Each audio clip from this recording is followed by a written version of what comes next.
ورحمة الله وبركاته.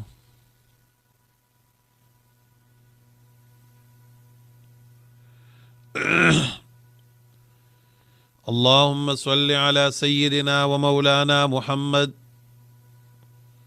وعلى آل سيدنا ومولانا محمد أفضل صلواتك بعدد معلوماتك وبارك وصل وسلم عليه. أعوذ بالله من الشيطان الرجيم. بسم الله الرحمن الرحيم. سبحانك لا علم لنا إلا ما علمتنا إنك أنت العليم الحكيم. رب اشرح لي صدري ويسر لي أمري واحلل عقدة من لساني يفقه قولي. ربي زدني علما ربي زدني علما ربي زدني علما. بسم الله الرحمن الرحيم.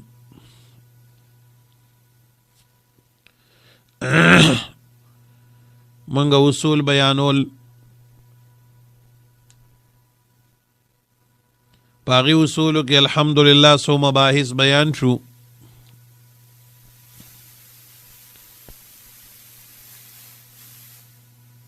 وسنن بعضی د اصول و مسئلې داسې دي چې هغه موږ په طالبانو ته بیا بیان کو مدرسو کې، خو بعضې اوس مادي کې چې وکتېدل نه داسې دي چې انشاءالله قرآن کریم کې به ځای په ځای باندې په خپله باندې راځي او د هغې تشریح به کېږي. د دې وجې نه مې هغه پرېښودل که الله جل جلاله ته منظوره یې په خپل خپل ځای باندې راځي نلته به پې تشریح کوو. دې کې یو بحث موږ بیانو، بحث الحلوف، د قسمونو متعلق بحث. قرآن کریم کې قسمونه راځي نو د هغې قسمونه څه مراد دی. دارنګې یو بحث موږ په دې کې بیا بل بیانو چې هغې ته ویل کېږي قرآن کریم قدیم دی او که حادث دی، دا هم یو غټه مسله ده.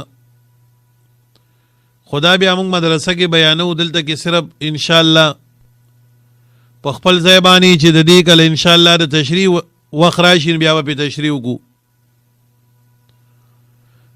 نو عرض مې دا کوو چې زمونږ د اصولو خبره چې وان در دغه حده پورې وه، اوس ځان سره نن یو څو خبرې د دې نوټ کړئ چې انشاءالله هر یو صورت چې مونږ شروع کوو نو د صورت په اول کې او په آغاز کې به مونږ 15 یا 6 خبرې بیانو. د هر صورت د شروع کېدو نړوان دي 4 یا 15 خبرې چې کوم دي انشاءالله دا به مونږ بیانو او دای سره به 6 هم کله کله ذکر کولی شي.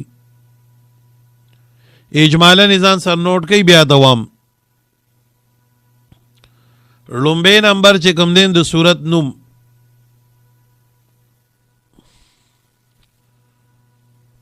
دویم نمبر دا مکی دی او که مدنی دی،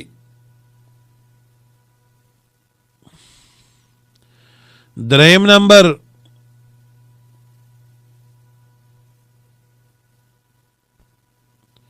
دا په ترتیب نزولی کې سویم نمبر دی او په ترتیب عثمانی کې قرآنی کې سویم نمبر دی، او څلورم نمبر ربط د دې صورت د ما قبل سره، او پنځم نمبر خلاصه د دې صورت، او که شان نزول د صورت ضرورت راځي بیا به سره 6 نمبر کې شان نزول هم بیانو، او که شان نزول د ضرورت نه راځي بیا به هغه نه بیانو. نو دا 15 یا 6 خبرې به انشاءالله موږ د هر صورت نه وړاندې بیانو که خیر خیریتي. لومبی خبره ما وکړه چې نوم د صورت په تیر سبق کې به موږ باقاعده وی چې دا پلان کې صورت دی او اولی دی، وجه بوله موږ ویله.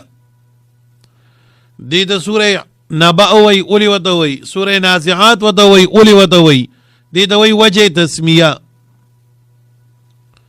د هر صورت وجه تسمیه به انشاءالله بیانو که خیر خیریتی.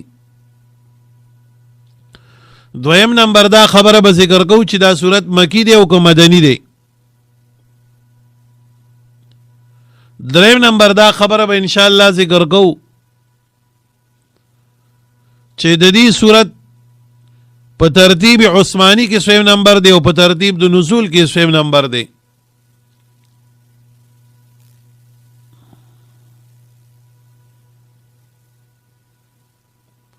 او څلورم نمبر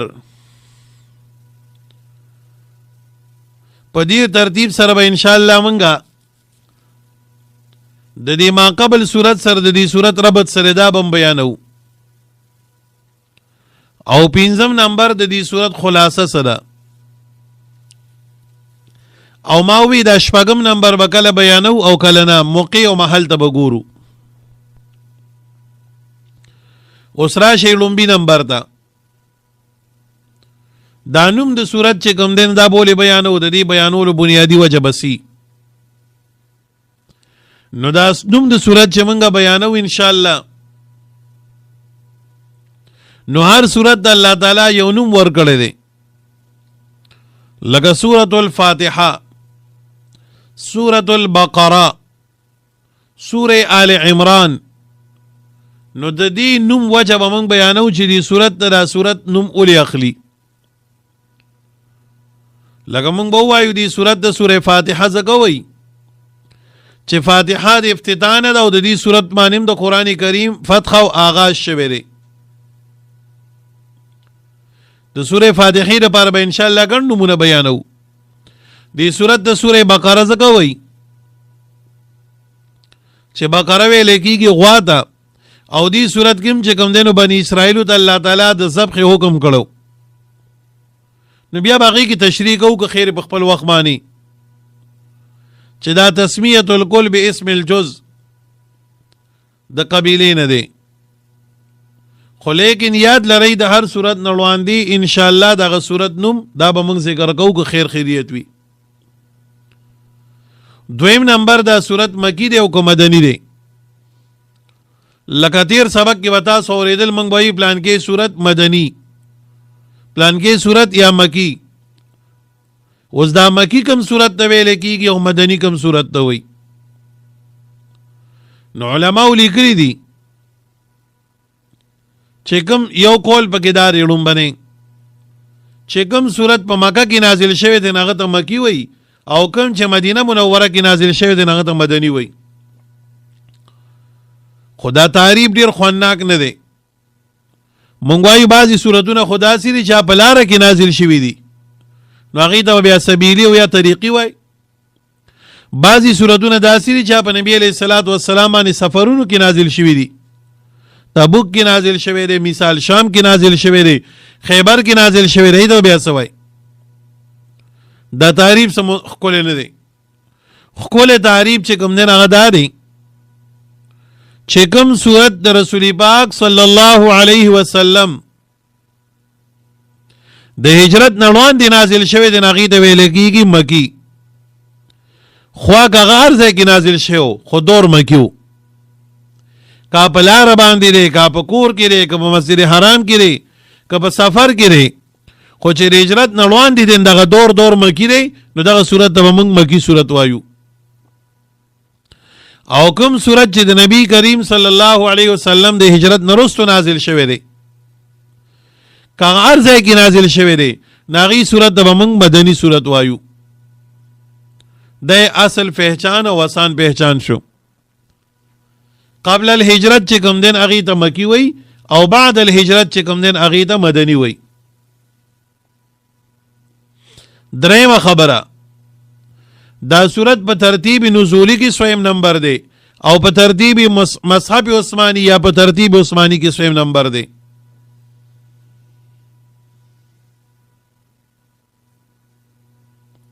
نو وی چې دا صورت انشاءالله موږ به ووایو که نه چې سورة الفاتحه په ترتیب قرآنی کې مصحف عثمانی کې لومبی نمبر دی، او په ترتیب د نزول کې دا بیا بول خپل ترتیب وایو انشاءالله چې پلان کې نمبر دی. اوس سوال دا دی چې دا ترتیب نزولی څه ته وایي او ترتیب عثماني څه ته وایي، یعنی مصحف عثماني څه ته وایي. نو یاد لرئ ترتیب نزولی هغه دی چې قرآن کریم په هغه ترتیب سره د اسمان نه نازل شوی دی نبی کریم صلی الله علیه وسلم ته. خدا ترتیب عثماني چې ورته وایي دا زمونږ ستاسو مخې ته چې کوم ترتیب پروت دی، لکه لومبۍ سورة الفاتحه وه، بیا سوره بقره، بیا آل عمران، بیا سوره نساء، بیا سوره مائده، بیا سوره انعام، بیا سوره اعراف، بیا سوره انفال، بیا سوره التوبه، یونس، هود، په دې ترتیب باندې دا زمونږ مخې ته چې کوم قرآن شریف دی نو فلوح محفوظ کې هم دی په دې ترتیب باندې موجود دی دا قرآن. خبره باندې پوهیږئ؟ په لوح محفوظ کې قرآن کریم هم په دې ترتیب باندې موجود و. لیکن نبی علیہ السلام ته چې الله نازلو نو نبی علیہ السلام ته قرآن د نازلېدلو مقصد خو صرف دا نه و چې قرآن ته ورکي، بلکې د نبی علیہ السلام ته موقع محل مسله بیانول او نبی علیہ السلام ته زړه ته تسلی ورکول، د دې لپاره ورته دا بیانو. خبره باندې پوهیږئ؟ ما نثبت به فؤادک، موږ نه نازلو دې لره مګر د پاره د دې چې موږ مضبوط کو په دې سره څه زړه ستا. یهودیانو سوال وکړو،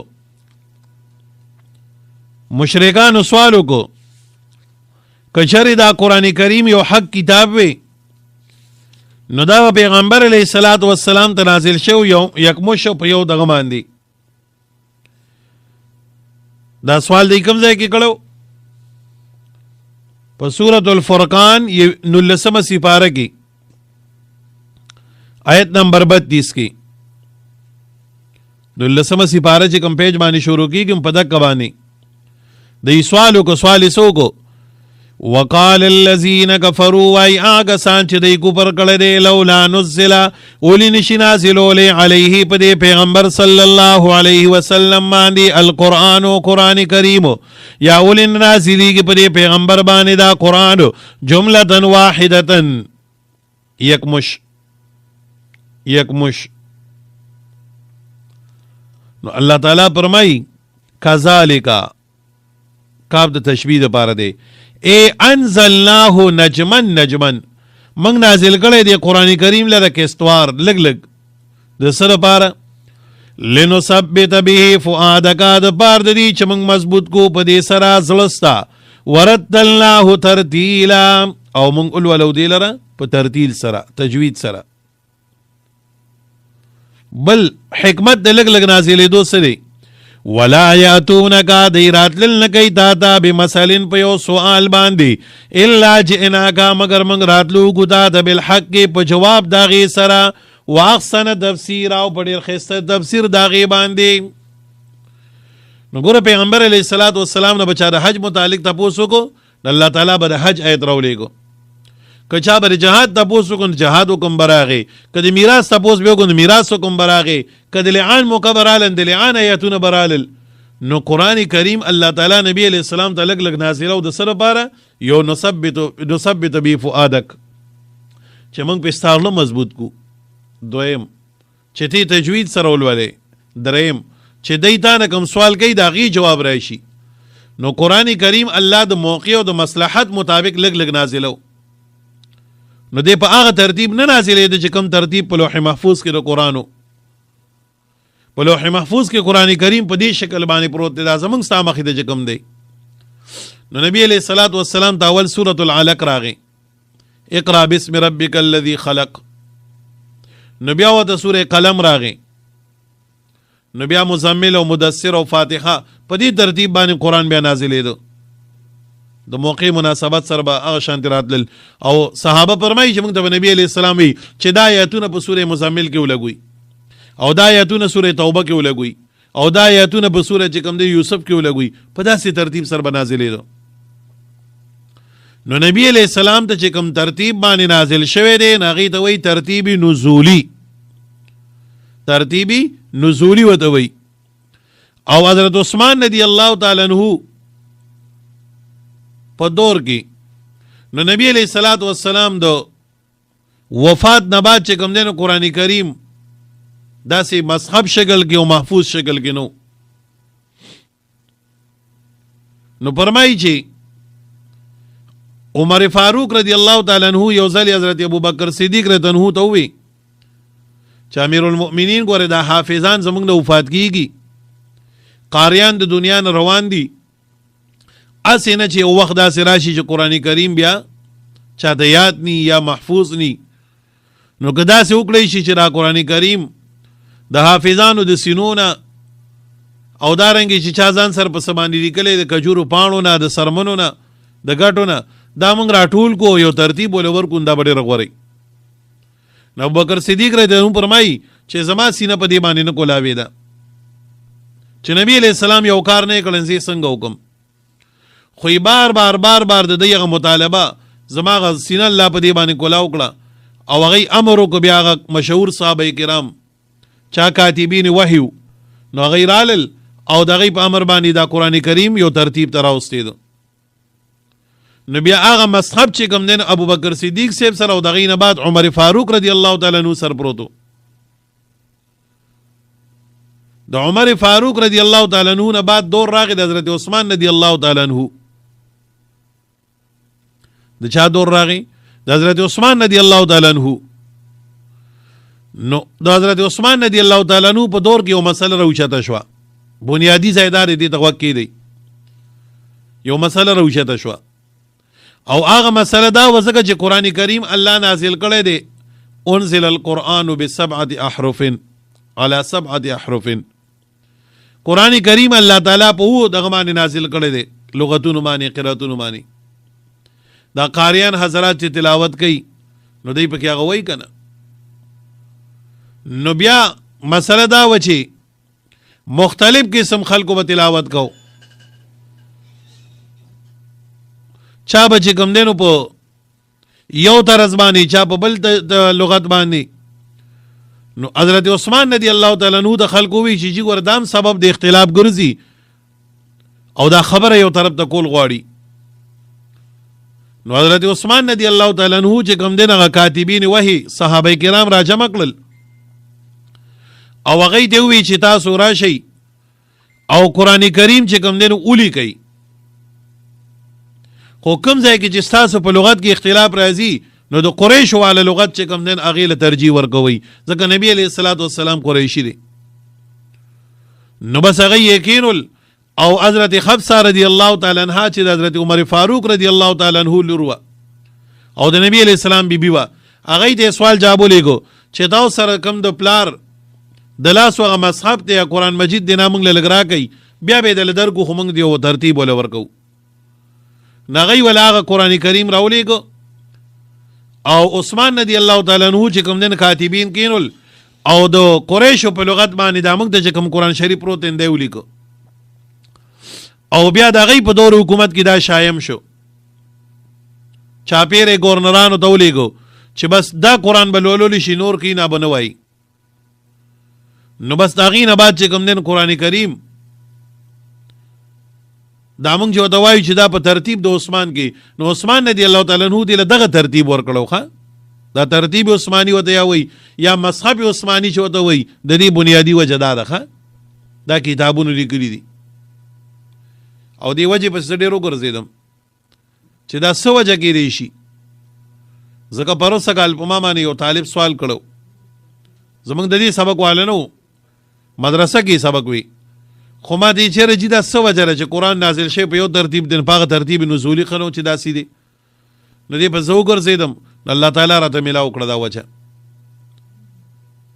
دا د عربو یو ډاکټر دی هغه یو قرآن باندې لیکل کړی دی پاغه کې راته الله تعالی ملاو کړه دا غي دا ترتیب لیکل دی بهر حال دې ته بیا ترتیب عثماني ویل کیږي نو دا به مونږ وایو چې دا صورت په ترتیب د عثمان رضی الله عنه داري او په ترتیب د نزول کې داري دوه خبرې شوي درې شوي څلورمه خبره د دې صورت د ما قبل صورت سره ربط سره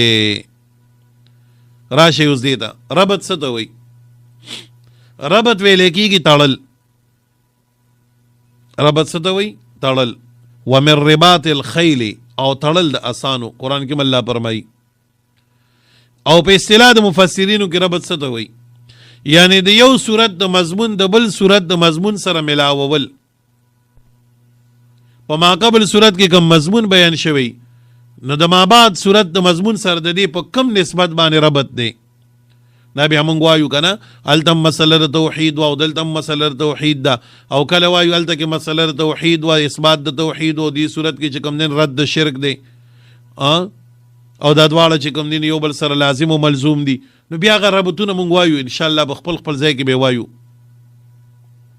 په خپل خپل ځای کې به وایو که خیره. به هر حال دې ته ربط وایي. خو دا یو خبره چې دا ربط لازمی شی دی او که نه دی، دا یو مسله. په قرآن کریم کې په باب د تفسیر کې ربط بیانول دا لازمی شی دی او که نه دی. نو د ربط متعلق چې کوم دین د علماو دوه ډلې دي. د ربط متعلق د امت د علماو دوه ډلې دي. متقدمین حضرات چې کوم دي، متقدمین علماء کرام چې کوم دي، نو هغه په خپل تفاسیرو کې د ربط اهتمام نه کوي، ربط نه بیانوي. هغه یو خبره کوي د ربط نه بیانولو دپاره. هغه وایي دا قرآن کریم د الله جل جلاله د طرف نه یو آیین او دستور دی. قرآن کریم د الله جل جلاله د غاړې نه د بندګانو طرف ته یو آیین او دستور راغلی دی، او آیین او دستور چې کوم دی د دې په دفعاتو کې ربط نی. دا لازمی نه ده چې د دې په دفعاتو کې به ربط وي. بس خو الله تعالی کله چا غلا کړي د غلا حکم را لېږلی دی، نو ورپسې یو بېلمازه دی هغه ته یې د مونځ حکم کړی دی. نو څه به دا نه وایي چې د غلا او د مونځ په میاس کې لا سره ربط دی. خبره پوهېږئ؟ نو چېرته موقع د جهاد راغلی د جهاد حکم یې را لېږلی دی. نو متقدمین حضرات فرمایي چې ربط قرآن کې بیانول دا څه لازمي نه ده او نه دا د تفسیر د امور نه دی.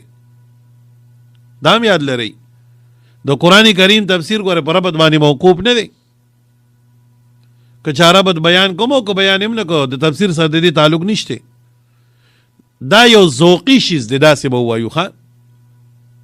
نو دې وجې نه متقدمین په خپلو تفاسیرو کې ربط بیانوي نه، او دقه وجه وله بیانوي چې د ربط بیانول د ضرورت ځکه نشته چې قرآن کریم مثال د یو آیین او د دستور دی، او د آیین او د دستور په دفعاتو کې ربط نی.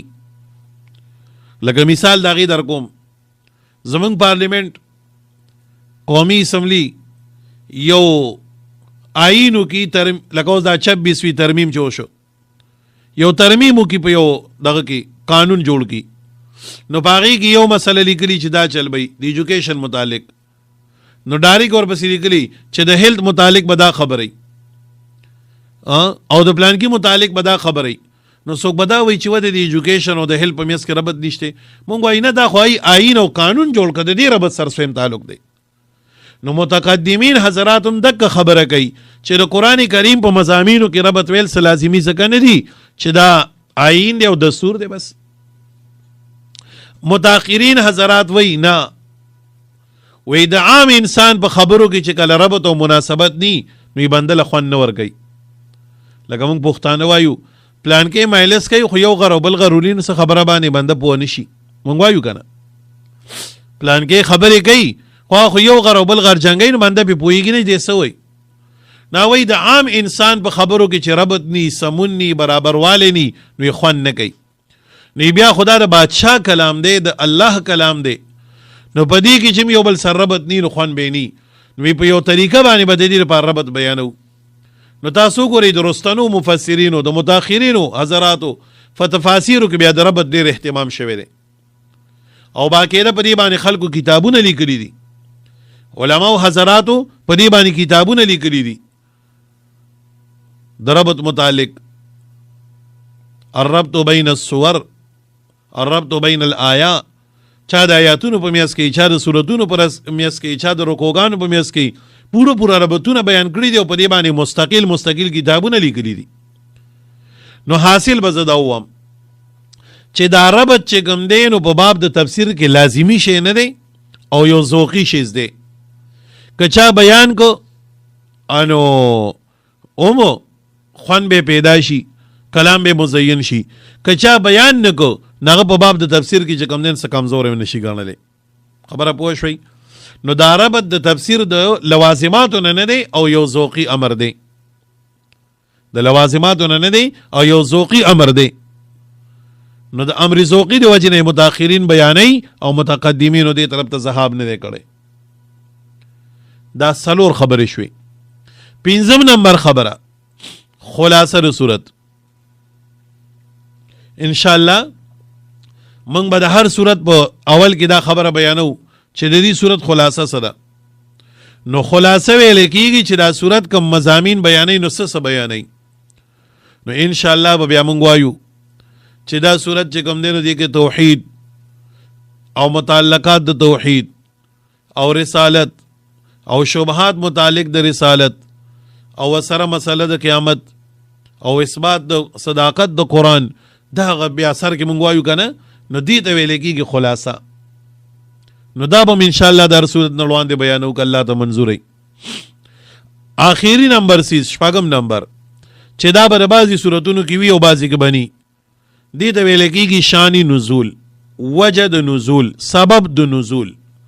یعنی د آیت چې الله تعالی نازل کړو اولې نازل کو، وجه سوا سبب یې سو، نغه سبب بیانول هغه وجه بیانول دې ته ویل کېږي شان نزول، سبب نزول دې ته وایي. په خبره باندې پوه شوي؟ انو دا شان نزول د صورت د پاره بیانول څنګه دي یا د آیت د پاره. نو دې کې هم د علماو دوه ډلې دي. بعضی علماء کرام د شان نزول خلاف دي، لکه شاه ولی الله رحمه الله هغه هم دا خبره کوي چې په باب د تفسیر کې ضروري څیز چې کوم دی هغه شان نزول دی. او بعضی مفسرین وایي نه، شان نزول چې بیان شي نو تفسیر آسان شي. خبره پوهیږي؟ شاه صاحب وایي چې شان نزول بیانول ضروري څیز دی، او وایي چې کله ته آیت د پاره شان نزول یو واقعه وګرځي نو بس د خلکو ذهن ټول دغه یو واقع سره لړ شي او آیت د دې سره خاص کی چې بس دا آیت هم د یو واقع لپاره نازل شوی دی. حالانکه قرآن کریم خو الله نازل کړی دی یو ضابطه الی یوم القیامه، د قیامت د ورځې پورې دا یو ضابطه ده او یو قانون دی. او چې کله تا شان نزول د آیت لپاره بیان کو نو شاه صاحب وایي بیا د خلکو ذهن بس په دغه یو ځای باندې ورخلي چې بس کې نظام دی واقع لپاره نازل شوی دی، د دې واقع لپاره نازل شوی دی. نو دی وجه شاه رحمت الله علیه فرمایي وایي چې په باب د تفسیر کې د ټولو نه ضروري څیز چې کوم دی نه وایي شان نزول دی. او بعضې مفسرین وایي نه، وایي شان نزول سره د آیت لګول اسان شي، آیت زده کول اسان شي. نو په دې کې هم دوه ډلې دي د مفسرینو. خو علامه تقی عثماني دامت برکاتهم العالیه په خپل کتاب علوم القرآن کې هغې د قرآن کریم دپاره اصول لیکلي دي، علوم القرآن. په هغې کې یې ډېره ښکلې فیصله کړې ده. هغه وایي چې د امت دوه ډلې دي، څوک د شان نزول خلاف دي او څوک چې کوم دي د شان نزول حق کې دي. خو یې فیصله دا تقي صاحب وایي چې په بعضې اوقاتو کې بعضې آیاتونه د شان نزول په بیانولو باندې موقوف وي، چې در سو پورې تا د آیت شان نزول نی بیان کړي نو در هغې وخته پورې ته هرګز په آیت باندې نشي پوهېدی. تقي صاحب څه وایي؟ وایي د بعضو آیاتونو تفسیر چې کوم دی نو دا موقوف وي په څه باندې؟ په شان نزول باندې. چې در کوم وخته پورې شان نزول بیان کړی شوی نی وي در هغې وخته پورې ته په دغه معنا او مقصد باندې رسېدی نشي. نو د دغه آیاتونو دپاره شان نزول بیانول خو لازمي دي، خامخا به بیانې. لکه انشاءالله را به شي د 9 سپاره کې به تاسو ته یو آیت راشي، هغه جام چې روک شوی او بیا هغه مکه کې وموندی شو، بیا نبی علیه السلام یې له قسم ورکړی دی. اوس هغه واقع چې څو پورې تا پیژندلي په صحیح طریقه باندې نه په آیت چرې نه پوهېږي، ډېره ګرانه ده، مشکل ده. نو هغه هم ځکه فرمایي چې په بعضې مقاماتو کې د بعضې آیاتونو تفاسیر چې کوم دي نو دا موقوف وي په شان نزول باندې، چې در څو پورې شان نزول یې پیژندلی نی ان دغه آیت باندې نه پوهېږي. نو په دغه ځای کې خو بیا شان نزول بیانول لازمي دي. او که کم مقام داسې وي چې د هغې اسم چې کوم دی نو معنا سمج ته کلاو طریقې سره راځي او عموم د معنا یې ښکلی وي نو یې هلته بیا شان نزول بیانول خوندناک نه دي. ښکلې معنا یې وکړه، ښه اسانه فیصله یې وکړه. اوس د روایت معنا اسې بې څه ذهن ته راځي او په ښکلې طریقې سره راځي نو هغې دپاره شان نزول بیا مه وایه. که د روایت مقصد دا وي چې د هغې شان نزول ګران و، ازای ګران و، چې څو پورې شان نزول نه بیان شوی د آیت په مطلب او مقصد باندې رسېدل ګران و، نو بیا په هغه ځای کې که شان نزول بیان کړی شي نو بیا په کار دی. دا خو شپږ خبرې مې ته بیان کړي. انشاءالله د هر صورت نه وړاندې به انشاءالله دا خبرې مونږ بیانوو که خیر خیریتي که الله ته منظوری. اوس اخیرنۍ خبره یو بس یو مضمون بل بیانو یو خبره مضامین د قرآن کم کم مضمونه بیانوي. نو دی باب کی تفسیرونو دومره لیکل کړي دي کنه چې زه به تاسو ته سووم.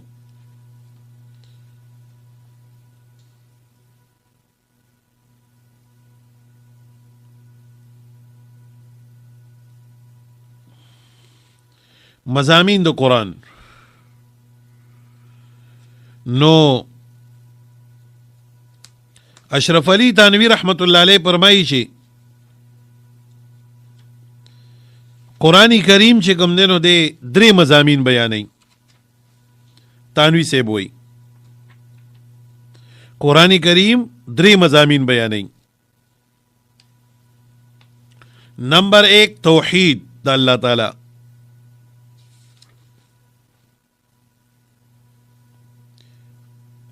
نمبر 2 رسالت،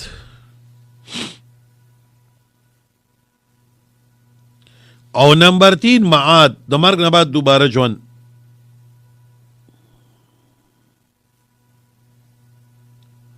خو لیکن زه د یو ښکلی د هغه بیان کوم چې د قرآن کریم مضامین څو دي او کم کم ځای دي. نو زموږ استادانو به اکثر دغه بیانو. ایوه فرمایل چې قرآن کریم 4 مضامین بیانوي. 4 ځان سره ولیکئ.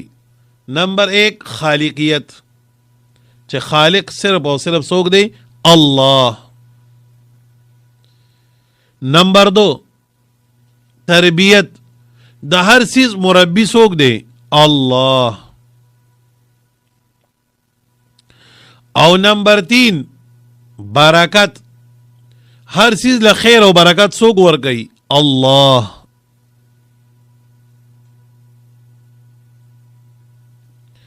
او نمبر 4 قیامت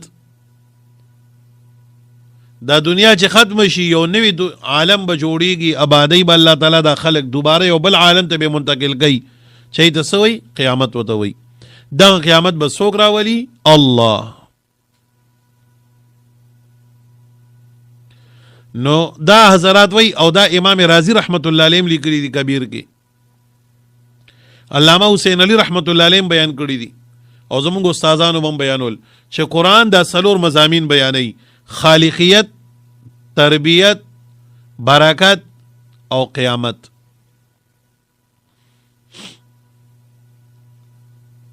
او دا 4 واړه مضامین چې کوم دین په سورۃ الفاتحه کې پراته دي. دا 4 واړه مضامین په سورہ فاتحه کې پراته دي. الحمدلله دا خالقیت شو. ټول تعریفونه الله لره دي. اولی ولدي زکه چې دا ټول مخلوق هغه پیدا کړی دی. نو رب العالمین دا تربیت شو. د ټول عالم مربی څوک دی؟ الله. د ټول کائنات فالون کې څوک دی؟ الله. دا تربیت شو. الرحمن الرحیم په دې کې برکت بیانو شو. په خپل رحمت سره هر چاله خیر ورګي، خوشحالی ود ورګي، صحت ول ورګي، سکون ول ورګي. دا څوک ورګي؟ الله. نو په دې کې بیان د برکاتو شو. او مالک یوم الدین اختیارمند ورځې د قیامت دی. نو په دې کې بیان د قیامت شو. نو دا 4 مضامین بیان شو په سورۃ الفاتحه کې په لومبنو 3 آیاتونو کې. او دا 4 مضامین قرآن کې هم پراته دي. په ټول قرآن کې هم دا څلور مضامین پراته دي. لومبی مضمون سو خالقیت، دا به بیانیږي د سوره فاتحین واله در سوره انعام پورې. د ابتدا نواله سوره انعام پورې عموما په دې کې به بیان کیږي د څه؟ د خالقیت. دویم مضمون چې کوم دین تربیت. نو د سوره انعام نواله در سوره الکهف پورې 15 سپاره کهف په دې کې به عموما بیان کیږي د څه؟ د تربیت.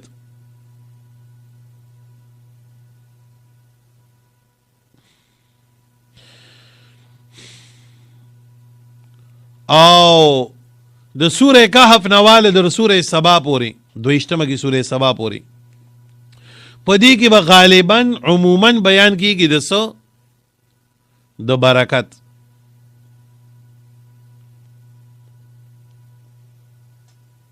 او د سوره سبا نواله در اخره پورې په دې کې به عموما غالبا بیان کیږي د څه؟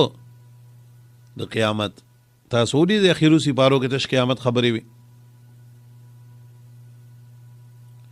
خبره باندې پوه شوي. نو قرآن څلور مضامین بیانوي: خالقیت، تربیت، برکت او قیامت. او قرآن ورته څلور حصې شو. اول حصہ سوره فاتحین واله در سوره انعام پورې بیان بکې د خالقیت. دویمه د سوره انعام نواله در سوره کاف پورې بیان بکې د برکت د تربیت. او دریمه د سوره کهف نواله در سوره سبا پورې بیان بکې د برکت. او څلورمه د سوره سبا نواله در اخره پورې دا به بیان کوي د قیامت. او تاسو ګورئ کنه هر حصہ د قرآن کریم چې شروع شوې ده انو په الحمدلله سره شروع شوې ده. لکه دا لومبنۍ حصہ چې شروع ده الحمدلله رب العالمین. دویمه حصہ شروع شوې ده د سورة الانعام نه. نو سورة الانعام هم څنګه دی؟ الحمدلله الذي خلق السماوات والارض وجعل الظلمات والنور. هغه هم د الحمدلله نه شروع ده. درېمه حصہ تاسو ګورئ کنه نغه شروع شوی د سوره کهف نه. دلته سره راځي الحمد لله الذي انزل على عبده الكتاب ولم يجعل له عوجا. او درېمه حصہ چې شروع شوی د قرآن کریم څلورمه حصہ نو دا شروع شوی د رسنه د سوره سبا نه. الحمد لله الذي له ما في السماوات وما في الارض وله الحمد في الآخرة وهو الحكيم الخبير. نو هر حصہ مصدر د په الحمدلله سره. څلور حصې د قرآن شو او هر حصہ چې شروع شوی د الحمدلله نه شروع شوی ده. نو دا څلور مضامین به بیانوي قرآن ان شاء الله منګه تاسو ته. خبره باندې پوه شوي. الله تعالی دې په منګه تاسو ټول پوه کړي. الله دې موږ ته د قرآن هغه فیض برکت خیر دا نصیب کی. الله دې مونږه تاسو ټول په قرآن شریف باندې پوه کی او الله دې زمونږه تاسو نه د خیر کار واري. نو محترمو دا اصول چې ما تاسو ته بیان کړل بنیادی طور چې د دې تعلق د قرآن د زده کړې سره دی. ان شاء الله چې تاسو ته کله خیر دغه سلاسل سبعه یادي او انواع د تفسیر د ته یادي نو ان شاء الله باندې گئی بنګه خیر په قرآن به مو الله پوه کوي. او سبا خیر شروع رز ده نو رو بدس اعوذ بالله و بسم الله په لرا کوشوها. بس دا اصول د لډیر دي سبق ما پرې خودل خو مې دی وجه پرې خودل چې مخ کې په سبقونو کې بیا روان دي نلته به بیا عوام خو پرې د مې زکه چې موږ سره پدې کې صرف طالبان خو نه دي کنه پدې کې عوامم دي نغي بیا تنگ شي. بعضی خبره دی د علم نه سمج نه لګي باري نه بیا تنګيږي. نو دی وجه ان شاء الله بیا وایو که خیری او که سبا الله پاک ته منظورې که خیری نعوذ بالله تبارک شو ان شاء الله قرآن شریف تبارک شو. دعا وکي الله تعالی دې زمونږه استاسو ټول نه رضا شي. الله دې دا سبق قبول او منظور کی. الله دې زمونږه استاسو ټول استقامت نصیب کی. الله دې موږ تاسو ټول د ناکاره خلکو د شر نه وساتي، الله دې موږ د حاسدانو د حسد نه وساتي، الله دې موږ د ظالمانو د ظلم نه وساتي، الله دې موږ د مظلومتیا نه بچ کړي او الله دې موږ د ظلم نه بچ کړي. الله تعالی دې زموږ تاسو ټول حفاظت وکړي. سوره بیماران دی الله دې ول صحت ورکړي، سوره وفات شوده دی الله دې وته بخنه وکړي. الله تعالی موږ ته چار دعا ویلي دي کنه دی ویل ټول خیر او خوشاله ورکړي. زمونږ او د دې ټولو په ژوندونو کې برکت واچي. الله ټول مونږه د ټول دنیا آخرت خسته کی، رب ته زمونږ نه رضا شي، استقامت مو نصیب کی، د ناکاره خلکو د شر نه مو بچ کی. سوره حاجانو صاحبانو داخلي کړي دي، الله تعالی دې دغه د منظوري ول الله ور کړي دي الحمدلله، او الله دې په خیر سره بوزي، الله دې دغه په صحت کې قوت کې برکت واچي، او الله دې په خوشاله باندې بوزي، او په قبول شوی حج سره دې الله بیا راوري. او الله تعالی سوره مسافر دی بار وطنونو کې په ازمایښونو کې دي، چا کاغذ نشته، چا لایسنس نشته، چا ویزه خرابه، الله دې ټول له خیر ورګي، الله دې ول حلال رزق ورګي. په ملک څوک په پریشانو کې دي، الله دې ټول مخلوق پریشانې ختمي کی، او قرضدار دې الله قرضونه خلاص کی. زمونږ د خطه کې دې الله امن راولي، مسلمانانو باندې دې الله سهولت او اسانی راولي، او الله تعالی دې زمونږ تاسو دنیا آخرت خسته کی. الله دې موږ تاسو ټول هر قسمه ناکاره سوچونو، فکرونو نه، اخلاقونو، افکارونو بچو ساتي، او الله